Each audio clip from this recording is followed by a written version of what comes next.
दरअसल बात यह है कि जब मैं आज मार्केट गई थी ना, तो वहाँ पे एक इंसिडेंट हुआ था। क्या हुआ? दरअसल भैया मार्केट में ना कुछ बदतमीज लड़के मिल गए थे, बदतमीजी कर रहे थे, छेड़ रहे थे मुझे। लकीली वहाँ पे एक स्ट्रेंजर आ गया मामी, और मैंने कभी उसे देखा नहीं है पहले, बट ऐसा लग नहीं रहा था कि एज इफ मैंने कभी देखा नहीं है उसे, जानती नहीं हूँ उसे। ऐसा लग रहा था एज इफ मैं जानती हूँ। एक अपनापन सा जो फील होता है ना भैया, वो फील हुआ।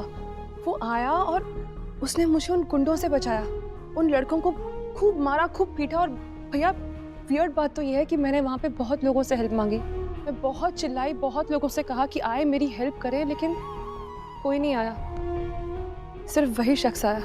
पता है सबसे अजीब बात क्या है भैया?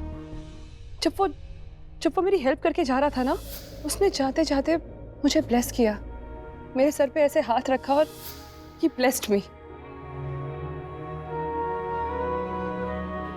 कितनी अजीब बात होती है ना भैया, कैसे कैसे लोग होते हैं इस दुनिया में। एक तरफ वो बदतमीज लोग जो मुझे छेड़ रहे थे, और एक तरफ वो इंसान जिसने उन छेड़ने वालों को नहीं छोड़ा, खूब पीटा उन्हें। उससे मिलकर भैया ऐसा लगा एज इफ कोई पुराना रिश्ता है मेरा उसके साथ, कोई बहुत पुराना रिश्ता है। वो कोई अनजान नहीं है, कोई अपना है। सबसे बड़ी बात तो ये है भैया कि उससे मिलने के बाद ना मुझे रियलाइज हुआ कि करण भाई को बहुत मिस करती हूँ भैया मैं।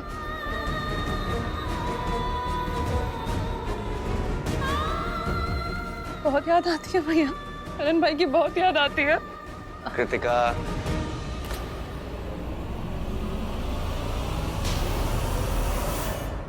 जब से लेके पंडित ने कहा है कि करण यही है,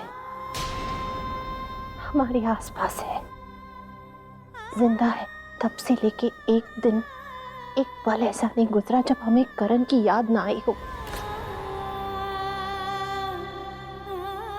हर वक्त पर उसी की याद आती है, महसूस होता है वो आसपास। खैर रहने दो इन सब बातों को। लंच रेडी है, चलिए पहले लंच कर लेते हैं। चलिए मम।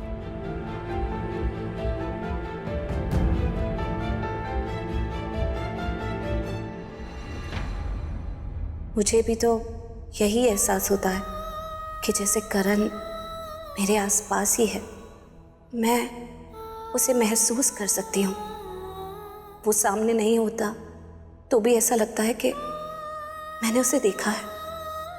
और ये सारे ख्याल मेरे दिल में तब से और स्ट्रांग हो गए हैं जब से पंडित जी ने ये कहा कि करण इस दुनिया में है। लेकिन आज सुबह जो मेरा पीछा कर रहा था वो करण नहीं था, वो तो कोई फ्रॉड ही था।